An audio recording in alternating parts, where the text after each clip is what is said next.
So still on 1.4, we're going to do number 10 together so that you have a very clear picture of what I'm expecting to see for these questions. And if you were given it on a quiz or test, it makes sense to you. So the very first thing is we see these numbers in a pattern and they want you to figure out what goes in the blanks. Actually, specifically, it says find the next three terms, boom, boom, boom, and then identify the common difference. That's the common difference. And then write a recursive function and an explicit function for each sequence. Note, the first number of n is 1. This guy right here is 1, not 0. So interesting random fact, mathematicians, we like to start with the number 1 when we're counting. So this is the first term, the second term, the third term. In physics, for some reason, the initial conditions that they give you will always be at 0 because it's time, right? Usually they do time, but we're talking about terms. So that's random. And now you know how random I truly can be. Okay, so the very first thing that I'm going to do is I'm going to look for the common difference. Now, the fact that they tell you to look for a common difference tells me that this thing is arithmetic. So this implies, hold on a second. This implies that this is an arithmetic sequence. Now, sequence just means, oops, you can't see. Sequence just means it's a list of numbers, right? It's a list of numbers, boom, boom, boom, boom, first, second, third, fourth, fifth. So sequence implies they're in order too, right? The sequence of events that led to this crime was kind of thing. So sequence means what events happened and in what order. So arithmetic sequence means that it's going to be linear. So common difference also means, so let me just write this over here. Common difference also means this is a linear function. And if it's a linear function, that means that I could use y equals mx plus b, right? And we talked about y equals mx plus b. Okay, so let's find our common difference. Sometimes we have a table and we go subtract, subtract, subtract. Here I have a list going from left to right. So I am going to subtract, and I'm going to subtract right minus left. So I go 8 minus 11 is -3. So here's -3, right? I'm going to check to make sure that's true. So just because it works for one doesn't mean it works for the whole thing. I just want to check. So is that true for 8 minus 3 is 5? Yeah. And 5 minus 3 is 2? Yeah. And 2, I know. So I'm going to continue all the way through and then find the next couple of numbers. Okay. So can you do that math really quick while my computer is syncing? Because my computer gets angry with me. Okay, so the next couple numbers, very good in the chat, thank you. If I continue all the way through, -1 take away 3 is going to be my -4. And then if I take away 3 again, it's going to be -7. And take away again, it's -10. So things that you should have recognized, I'm going to wait, I'm going to like chat a little bit while I'm waiting for this to appear. Things that you should have recognized is this is a decreasing function, meaning my numbers are getting smaller, smaller, smaller. Oh, now we're in negative land, right? So that means that my common difference had to be negative, right? I'm moving, I'm like going down, right? So my common difference in this case is -3. So this guy came from these guys here. This guy came from these guys. Okay, done. Recursive function. Now, someone asked earlier, Ms. Johnson, can we write it out in words or should we write it in function terms, function notation now? I'd say yes to both. And wherever you're at, that's what you need to do. So for example, right, if you're only at the words part, all you're going to do is I'd say, answer this question for a recursive function. How is the pattern growing?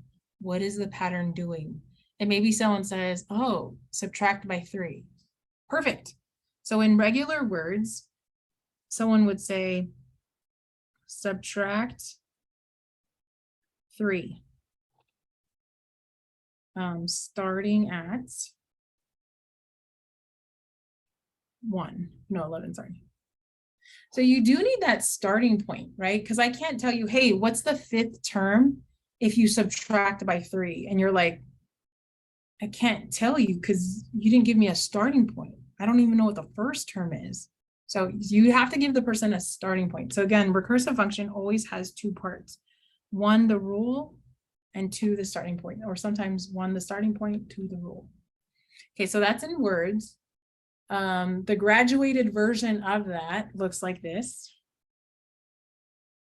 So the graduated version of that would look like this. Next equals previous minus 3. And then I would put something like starting at 1. At 11. Why do I keep saying 1? Starting at 11. Okay, so this and this, like it's very clear. These 2 things, it's very clear how they are connected, right? Very clear. Subtract 3, right? This 3 is still my common difference. That 3 is still my common difference. You'll see the common difference in every single place, right? He's kind of like the star of the show, right? Okay. If you're going to graduate from that and you're going to go off to function notation land, function notation land looks like this, right? So you still have to give a starting point. I'll say right now, the most common error that my students will make is this. They forget the starting point. They'll know how to do the next part, but they forget the starting point. So you can't say subtract 3 from the previous term if you've never given me a previous term, right? Okay, so the rule will look like this. F of n, that's how we write next. So next, next looks like this. That's how you write next. That's how you translate next, right? Like these 2 are different languages. This is in English, this is in math, right? How do you say bathroom in Spanish? Baño. It means the same thing, right? It means the same thing. Okay, very good, very good. Okay, so then I'm going to continue on, and then I'm going to write previous. Oops, I was going to actually write the word previous. I need to figure out how to say the word previous in math. And so the way we write previous in math looks really funny, but it actually makes sense. Think about it. It's f of n minus 1. So the way I get my students to think about that is I want you to look at the date, right? Today is September 14th. If this is today, what was the date of yesterday? If this is today, the 14th, what's the date of yesterday? The 13th. Doesn't that make sense? Right? Or if you want to say next is tomorrow, fine. If tomorrow's date is the 14th, no, it's not, sorry. If tomorrow's date is the 15th, what is today's date? Yeah, it's just 1 minus that, right? So if you keep thinking about indexing, that's what it's called when you move up 1, down 1.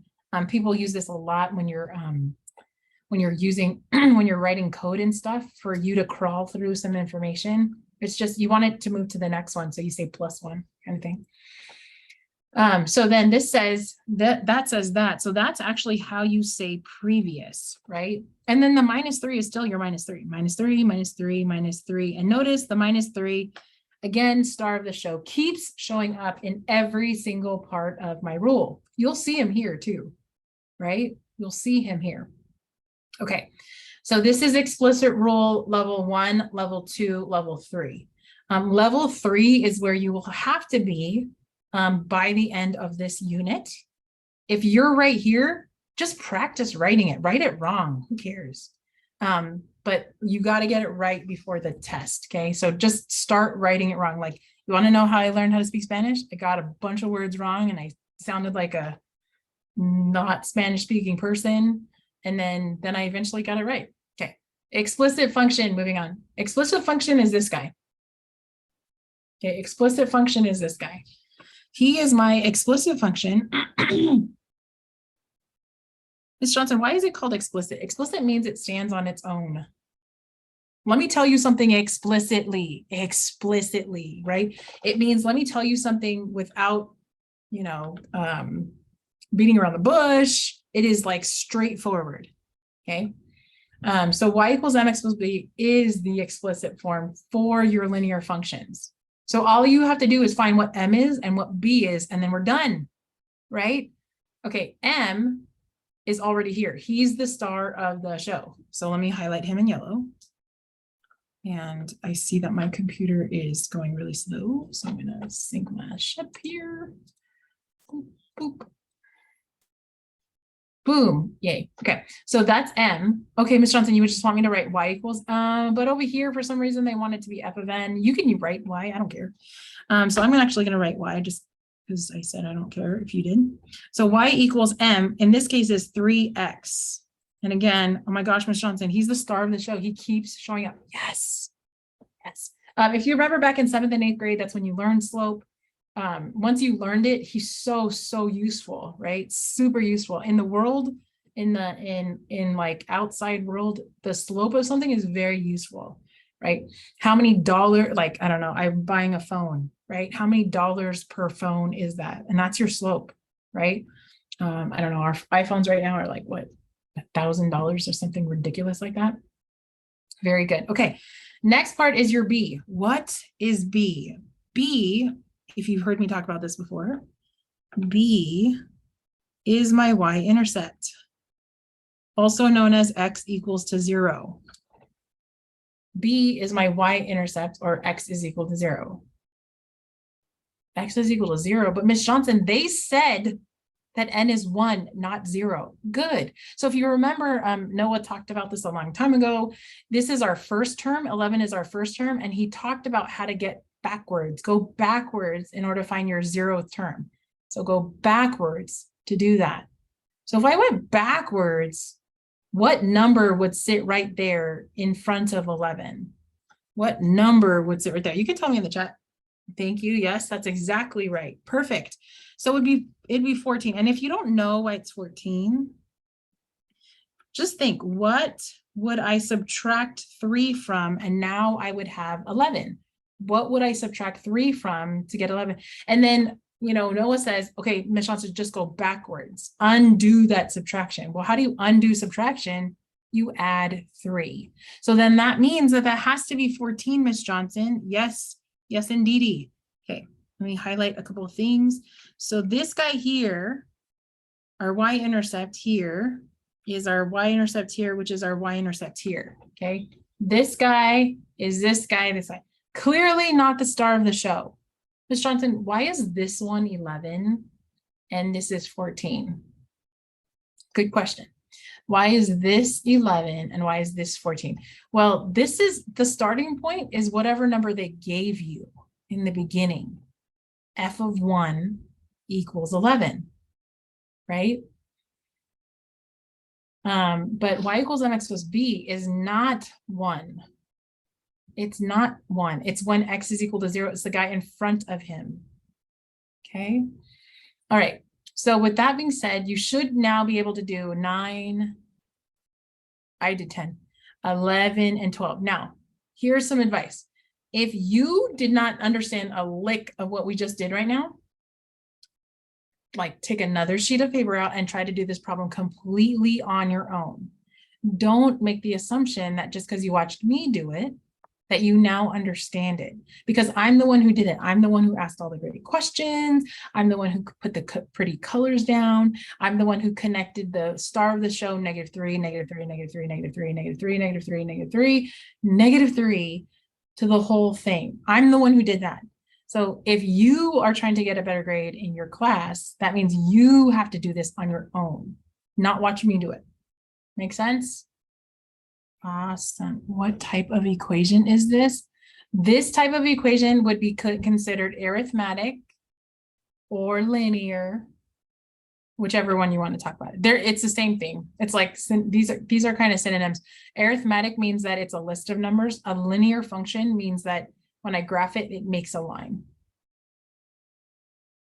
Similar. All right, I'm gonna stop recording. Thank you.